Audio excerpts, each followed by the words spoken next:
Well, it's absolutely great to be able to stand here and to say we won one judicial review and we've got one to go.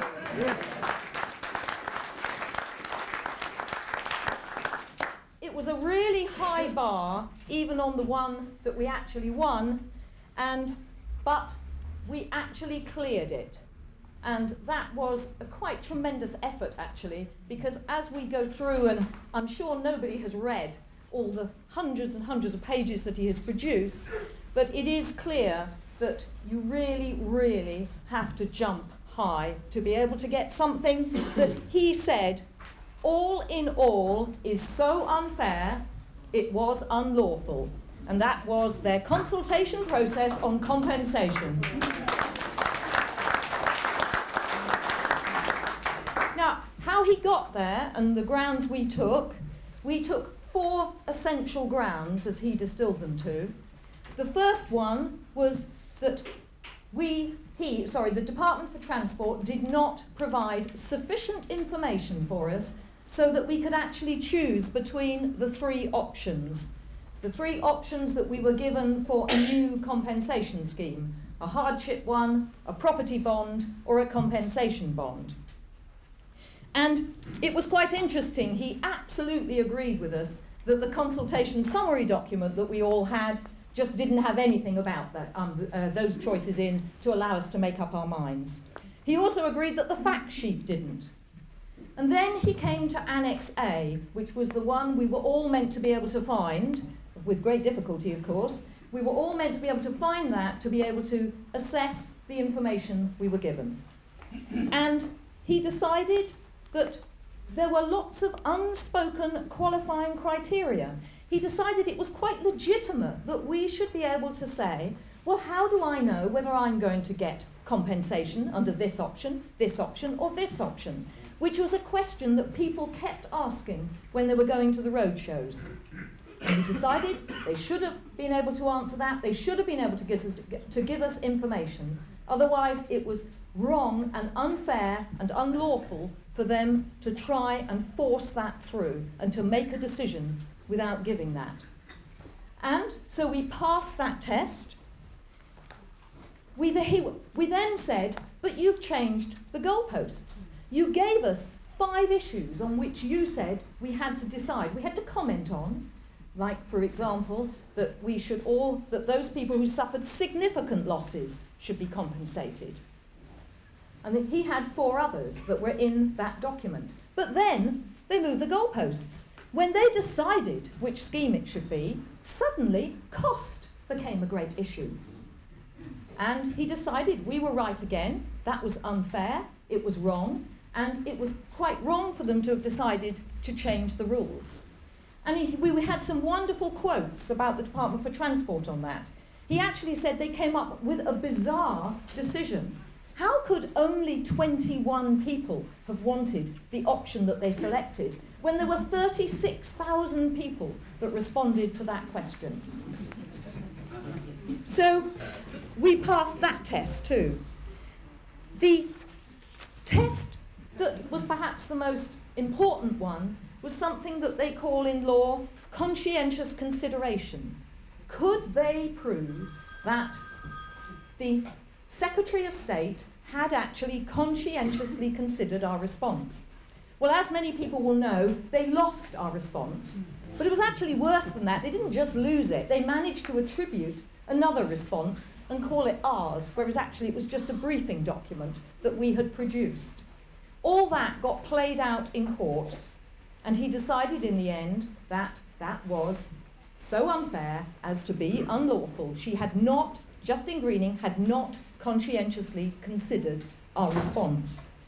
Now, there was one other ground we took, which was what I called Hammond's promise.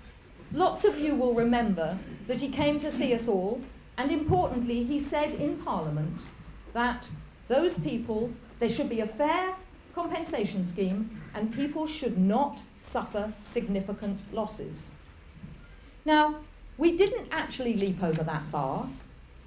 He didn't say, he said that the decision they made didn't actually create what is called a legitimate expectation for that. But very importantly, he said that he recognised that it was actually, we would all see it as substantial reassurance, that it was a promise. And that influenced his final judgment too.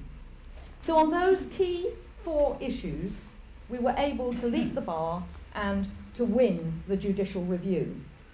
But actually, the fun didn't end there, because on the day, we still didn't know what we had actually won. And this is all about a process called a remedy, because when you win a judicial review, you then have to decide the remedy. So what are we all actually going to get?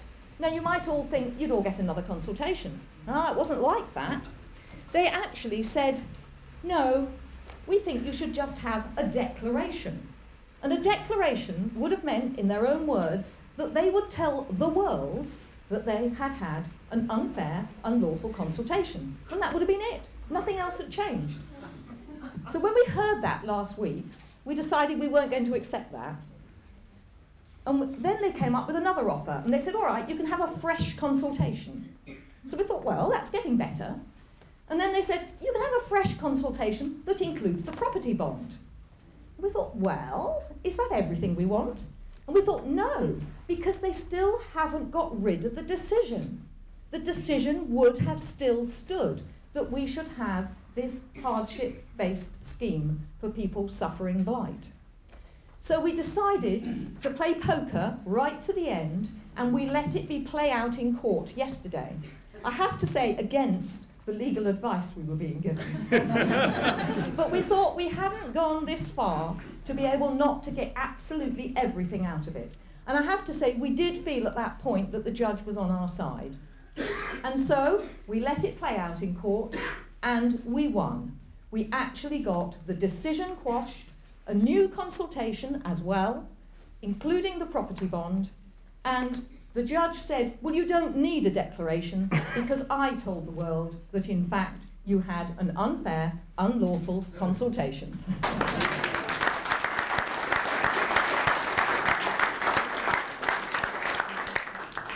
And there will be this new consultation. What was mentioned in court is that it may include the why, and it will definitely have 2 options in it. So we got a tiny little bit more, but it only had a may, but I suspect that would be sensible, and I could well see that that's what they'll do. So the next steps for us are very much a political campaign for fairer compensation up to when we get to have this consultation, and also to push hard for the property bond.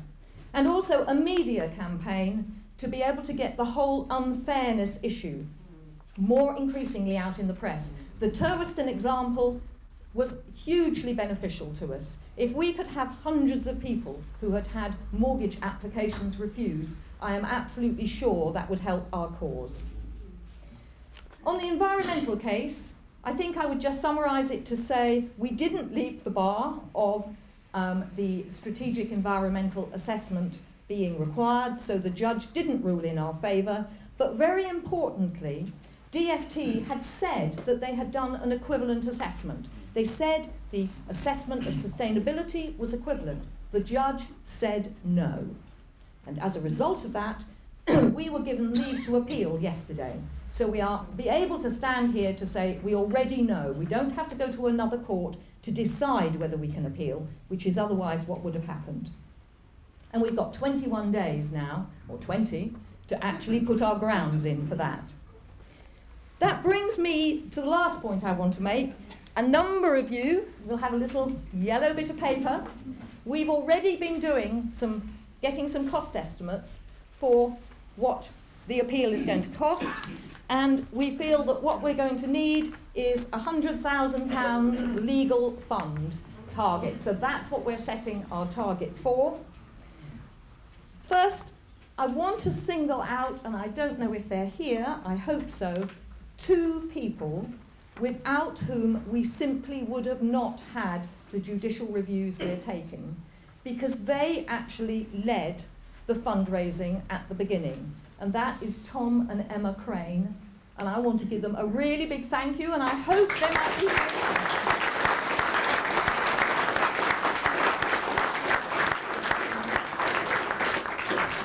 So I'm afraid afraid I've got to ask people to step up again to help us take this appeal.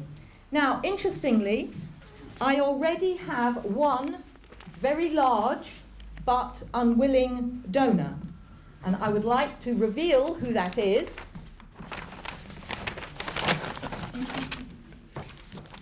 It is a cheque from the Department for Transport for £25,000, because that's what they had to pay us for winning the judicial review.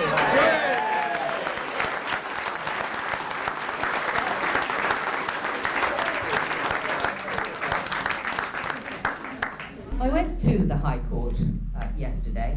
I queued outside, and nobody told me what the judgments were going to be. There wasn't a single leak from our side, and there was nothing coming from the government. But you know when you can just tell what the outcome is. I watched the body language of Martin and Hilary, who I know quite well, and there was no eye contact from either of them, so I had a pretty good idea. And of course, we did lose on 90% of the counts that were examined in the judicial review. But as I said yesterday in my interview on Sky, I think the government lost on the most important part of all. It lost because it appeared not to take into consideration the very people that are the most affected by this railway and who will gain absolutely nothing from it.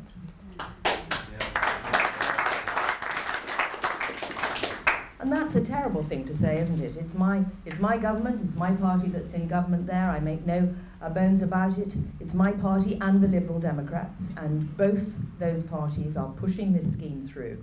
But the judge actually found that the government cannot ride roughshod over people's homes and lives and businesses, and that is effectively what that judgment for our side of the argument meant yesterday.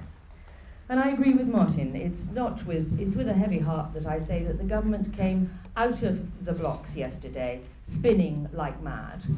Great victory for government, absolutely marvellous. I think it would have been a lot better had they come out and said, well, actually, we lost on one of those counts. It's quite important to us because we do care what people think and about their lives. And we're going to look at this judgment very carefully and see if this project goes ahead, how we can improve.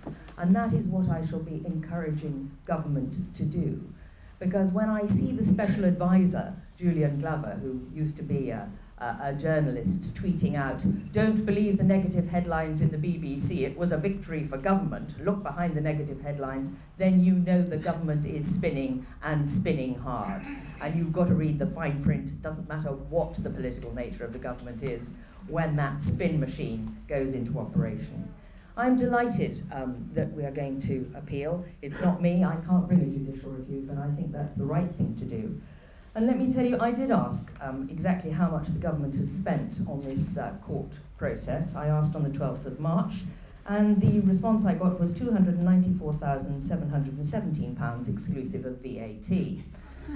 So it's not cost them very much, and I'll just put that in proportion for you compared to the costs that have already been spent, which Martin alluded to. W.S. Atkins alone, in the last 12 months, in an answer to a written question that I tabled, has received £14,901,104 in fees alone. And in fact, they've received more than that. W.S. Atkins, they're probably our premier engineering consultants in the world. I mean, they do work all over the world. They are a fantastic firm. But I just wanted to put the costs of the court case to the government that you, the taxpayer, are paying for in any case, against the costs that have already been paid out in consultancy fees in the past 12 months alone to one firm. And whilst I'm on my feet, can I just also pick up on dialogue by design? I asked on the 5th of November whether Dialogue for Design was a fit and appropriate company to use for the next part of the consultation. And I got the answer back that they had won it in a competitive tender and that they were improving their system so no mistakes could happen again. But I was onto that as well. Can I just say that I have a strange role to play here. I am totally in support of the campaigns in the constituency and beyond this constituency fighting HS2. I will not remove that support. I will do everything I can. Being free and on the back benches, I can table and ask any questions you want at any time. And believe you me, that is a freedom which is worth having at this stage. And I think it is important that we make sure that government continues to get this message. We think there are alternatives to this railway that will help with capacity and will help modernise our transport system. HS2 is not the only answer.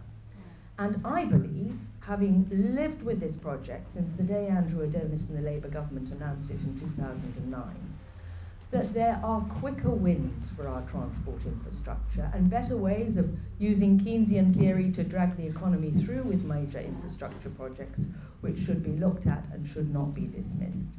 Martin said it all, but for me it's really important. If you are going to put in a new transport infrastructure system, it's got to be joined up. It's got to join up to HS1. It's got to join up to our main hub airport in the south. And therefore, if they are going to go ahead with it, I would have said, whilst we're sorting out what is going to happen in the south, why don't they start it in the north, where you need that connection between northern cities? None of us are Philistines, none of us are stuck in the mud, all of us want a modern transport infrastructure system, all of us want an economy that is growing for our children and our grandchildren and our great-grandchildren. But HS2 is still, for me, not the way to do it. But if it goes ahead, every single person up here, all of you out there, everybody that has given even so much as a penny towards this campaign or lives within striking distance of this line must make sure that the people whose lives are affected the most are compensated greatly for that inconvenience and generously, and that we do as much as we can to protect this really, really precious environment. So I'm behind everybody else. I'm part of the team. If there's anything I can do to help, if anybody's got any bright ideas, please knock on my door, drop me a line, email me, what have you. Because I think that this fight is far from over. And I think the Department of Transport and the coalition government really doesn't know what they're taking on when they take on the people of Chesham and Amersham.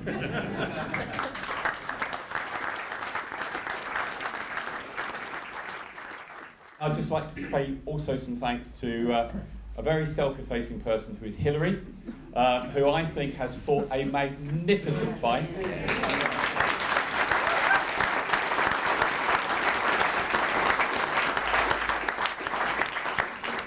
Ably supported by Bruce, Emma, Tom, and all the team behind HS2 Action Alliance. Again, a phenomenal powerhouse, I think. You know, and I have heard people from the DFT say that if there was one thing about HS2 they would love to redo if they could wind the clock back 3 and a bit years, it's to move that track about a mile or two further away from Hilary's house.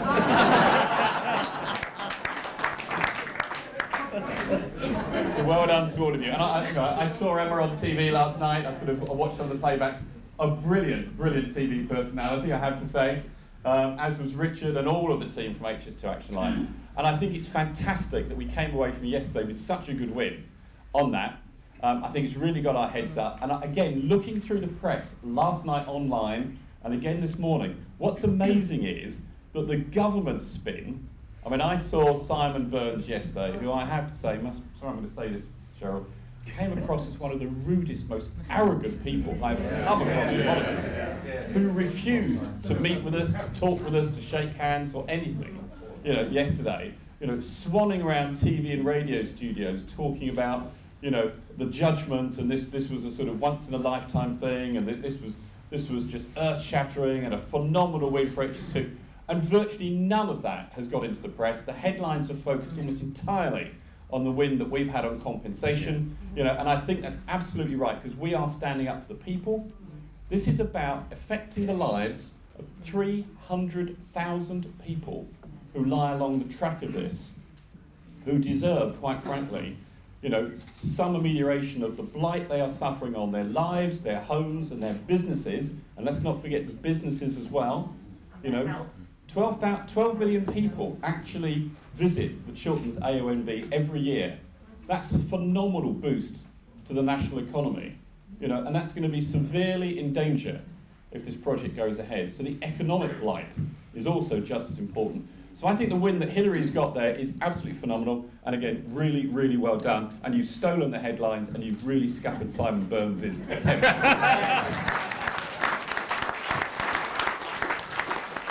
And yes, I did say to Richard yesterday, just before he went on TV, don't, make sure the message goes over, don't believe the DFT spin. And luckily, I don't think most of the media have. Let me just focus then on 51M. I think that it's very complicated, judicial reviews, because by and large they are about process, not principle. And what we did was take a series of grounds, and I'll just go through them, and then I'm going to bucket the way in which the judge responded to them. I'm going to have to refer to my notes because they are quite complicated. First of all, on environment, very much in line with Hilary and the HS2 Action Alliance team, we went on environmental grounds. Fundamentally, that there should have been a strategic environmental assessment, that one wasn't carried out and should have been. Secondly, that the Habitats Directive was not being conformed to in the way that was required. Thirdly, that the hybrid bill was incompatible with European Union law, particularly when it came to the environment.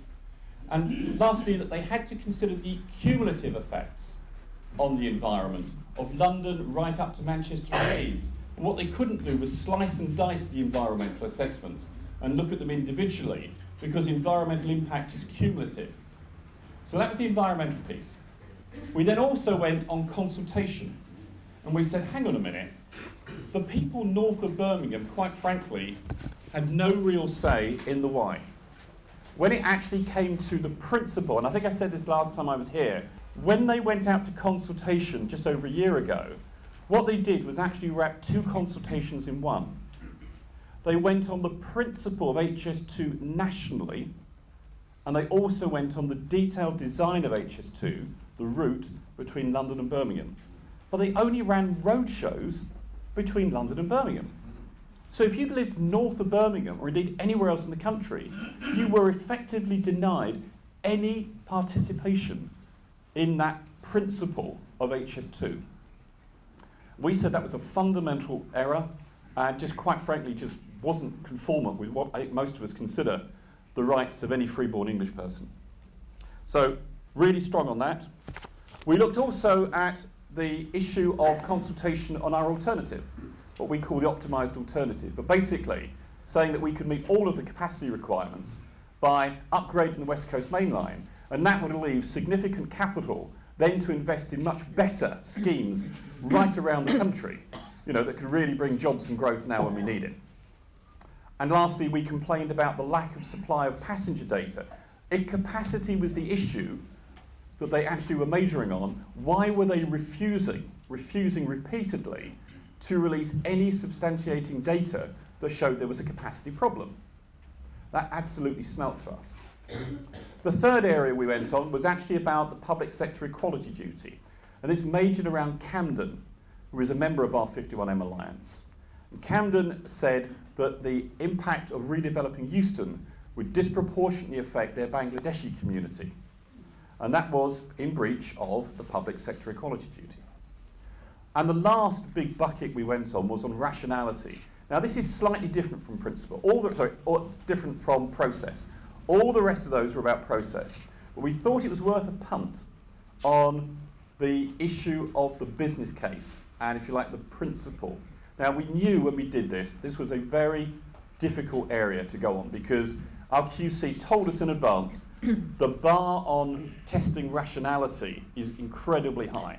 But we thought it was worth a try. So we did three main areas.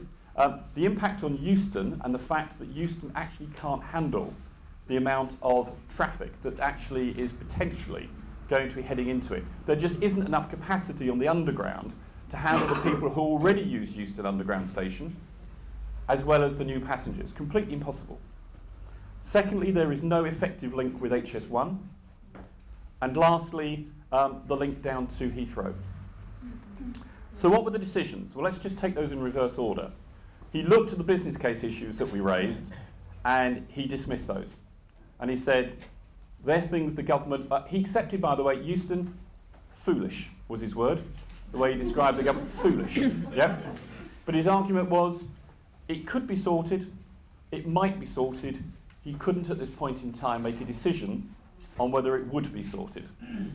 So that's very much in line with what the QC thought might be the outcome on that. On HS1, you know, again, can be sorted, could be sorted, another issue.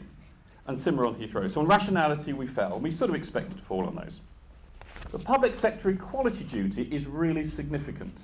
Now, well, whenever one might think about all the equalities legislation that's been brought in, you know, it is the law, and it has to be conformed to. And our QC believes he's made a fundamental error in law here, because what he said was that, yes, they would be discriminated against, but it wasn't the intention to discriminate against them. But the law doesn't say that. What the law says is that actually it's about the effect, not the intention. So actually we think there are really good grounds there for appeal, and that he's made a really fundamental error in law. And certainly Camden are very, very fired up on that. Then we move into the two areas of environment and consultation. And let me just bucket together his grounds, because they sort of spill over between the two. First of all, in terms of a lot of the things that we said should have been done. This is where I think when the government, QC called Tim Moult, gave the government's defence in court, people just literally, their jaws dropped. You know, they could not believe the government's defence on this, because the government's defence is, well, we don't need to have done any of this stuff because we haven't actually made any decisions at all. There is no decision on High Speed 2, none at all. Right? You know, all we have is what I call a high-level philosophy. Now, for those of us who've lived through this for the last 3 years, and, you know, have experienced this high-level philosophy, you know, we have behind us a detailed route for a high-level philosophy here. People have letters telling them they want access to their land for a high-level philosophy. People whose houses are going to be bulldozed for a high-level philosophy. We have command papers and decision-making papers announcing a high-level philosophy. So, you know, his judgment there, I really think, you know, moves from the rational to the bizarre, because he accepted that argument. And I characterised it yesterday as it's like one of those sci-fi films where you move into a parallel universe. You know, you think to yourself, I'm not really living this. So I think there are really, really good grounds. And I was talking to a major journalist last night who just couldn't stop laughing at what the judge decided on this. And he thought this had to be a really sound ground for appeal. So we will certainly be appealing on that. And that's a big bucket of the cases that the grounds we brought forward that fall into the, you know, they don't need to have done this because they actually haven't made any decisions at all. Yeah. And the other big bucket that he found on, and again, this is where you mustn't believe the government spin. You know, he did not say that HS2 have done everything right. He did not say that they've behaved perfectly in everything they've done. He didn't say that they've met all of the requirements of EU law and everything else. What he said is, they might get it right, but we actually are challenging too early. What we need to do is challenge at the end of the parliamentary process rather than at the beginning of the parliamentary process. Now, that's a really debatable point, because again, talking with our QC, they've said the danger of that is, because we know, for example, it will be whipped in the House of Commons, yep, that actually there will be then no opportunity after the second vote to actually debate the principle in committee. So where do the public get their say? Where do we get the chance to present the opposing case? And the danger is that if this approach the government has put forward and the judge has accepted stand, the government's already blown through, and thanks to Cheryl for asking a great question, they've blown through £250 million worth of your money. And they haven't laid a single foot of track yet. Most of this has gone in consultants and PR companies. Now, by the end of the parliamentary process, in potentially 18 months' time, they could have gone through 800 million. They could have gone through nearly £1 billion worth of money. It could then be challenged, and it could well be found unlawful. And we are arguing that it is absolutely crazy to have to wait 18 months to make the same challenges, whether it's conformant with EU law and the Habitats Directive and everything else. We should clear the air on that now and potentially save taxpayers hundreds and hundreds of millions of pounds. So again, I think that's a significant area of challenge. So just in summary, we've been given leave already to appeal on the issue of the strategic environmental assessment, the environment issues that Hilary mentioned, and we'll be having a discussion between us in terms of how we work together on that, because we've always supported each other on the environmental grounds. Secondly, we've been given leave to appeal on the way the government, quite frankly, deliberately tried to rubbish our optimised alternative, because they did that all in secret. They didn't talk to us about it. They didn't tell us they were doing any work on it. They didn't ask for any clarification on it. And when they came out, they rubbished it on points that were completely irrelevant. And the judge has fundamentally agreed on that, and he said you can go to appeal on that. But on the other grounds, we've got a 51M meeting on Tuesday. We have 21 days now to make a decision, rather than the normal 7. I am pretty confident we will appeal on the issue of consultation. We will certainly be working with Hilary on the environmental grounds, and I think we'll be pretty confident that we'll be doing something in terms of the timing of the challenge and trying to get that done now rather than in the year or 18 months' time. And we'll certainly be challenging on the public sector equality duty. So there's quite significant grounds here when you dig behind the headlines of actually saying, hang on, this is a much more nuanced judgment than the headline from the DFT would lead you to believe. So good on that. Just to wind up then, we are certainly going to go to appeal. I had a couple of emails last night from residents who said, you know, don't waste any more of my money on your opposition to HS2. Quite frankly, it's when I come to meetings like this that I realise why we are fighting for you. And I did an interview on the World at One yesterday, where I was asked, you know, quite strongly, you know, how much you spent and stuff like this. You know, and the response I made was, this is actually David and Goliath here, because the government is spending £800 million worth of your money promoting this scheme. And if you can't count on your local authorities, along with the action groups, to stand up for you, then who is going to do so?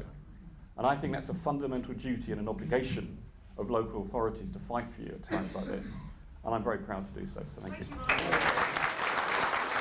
Now, as we've heard all about the legal rulings, please let us not forget. It's very easy to get drawn into the minutiae of the JRs and the judges' wordings. Always keep your sights high. Keep looking at these wonderful photographs behind you and around you. And remember the basics. There is no business case, there's no environmental case, we can't afford it, and there are better alternatives. Never lose sight of that. And I'm reminded, when the first meetings we went to that Hilary took us to meet David Elvin, the QC, he said, remember, it's not illegal to behave idiotically or in an immoral way. And it strikes me that is still the case, that we may not have won all the JRs, but it didn't stop the cases being idiotic and immoral. But, yeah, we lost some of those JRs, but only on points, as it were. And in the rematch, I'm sure we're going to get a knockout. And some JRs are more important than others, I have to say. And the key one was won. You know that. This was about ripping off the public, and they've been found out. So we call them to account on that. But the environmental one is just as important in my view, and I'm absolutely sure it's the right thing that we fight this. I mean, for goodness sake, what is a strategic environmental assessment supposed to be about if it's not to make sure that projects of this scale, plans and programmes of this scale are not, I nearly made that statement, are not, for those of you who don't know, those words are absolutely crucial. This is not a project, it's a programme. It's a nationwide programme. They have to be subject to the highest level of environmental scrutiny. That's what this is for. That's why Europe said this is necessary.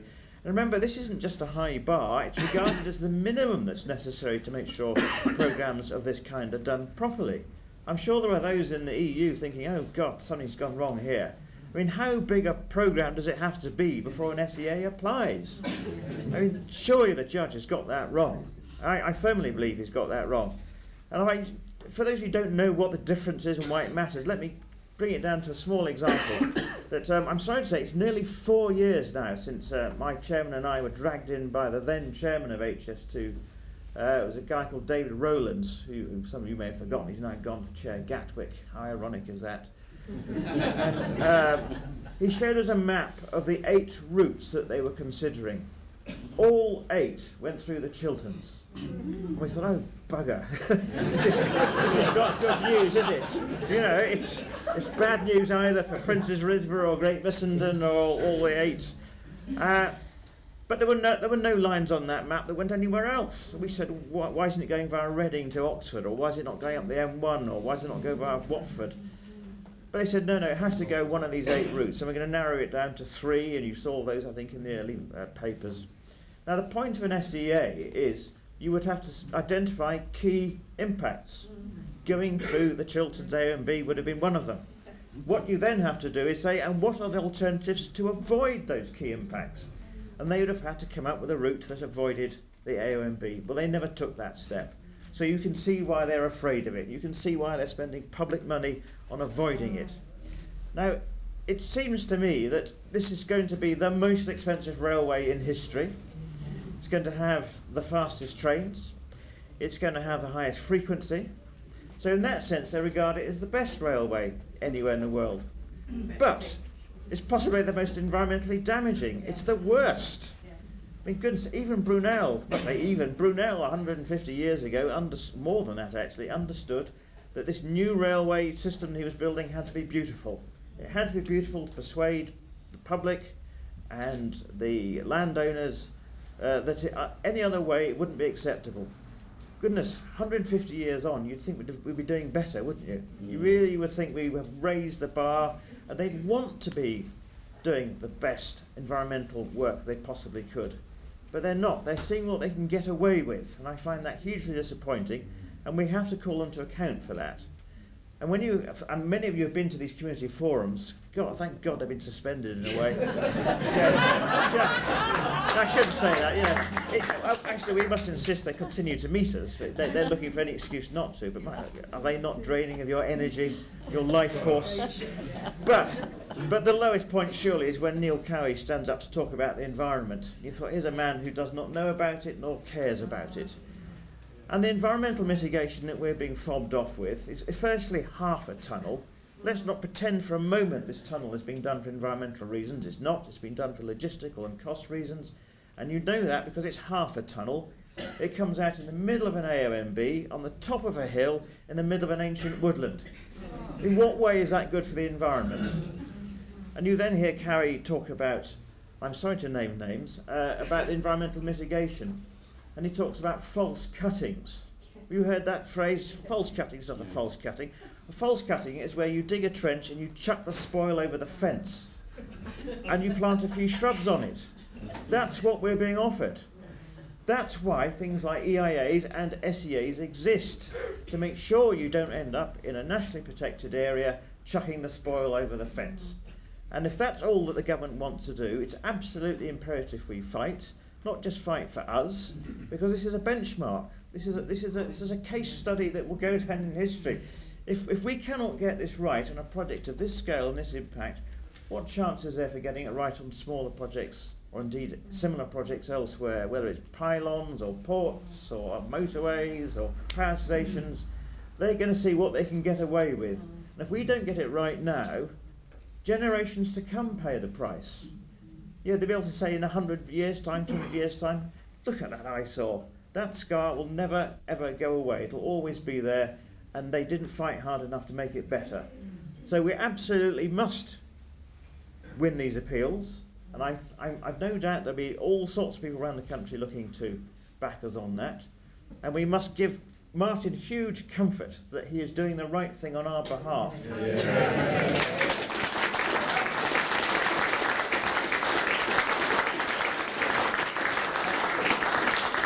And knowing how much the government cares about public opinion and localism, it would be vindictive and malicious if the government sought costs against the county council. They have. And I hope Cheryl takes that away and says that is absolutely the wrong thing to do. You should be trying to win these people over, not fight them. So we must fight on. Do not be downhearted. As you know, yesterday was mostly about spin. but we won the one that mattered most, and we are going to win the others too. Onward.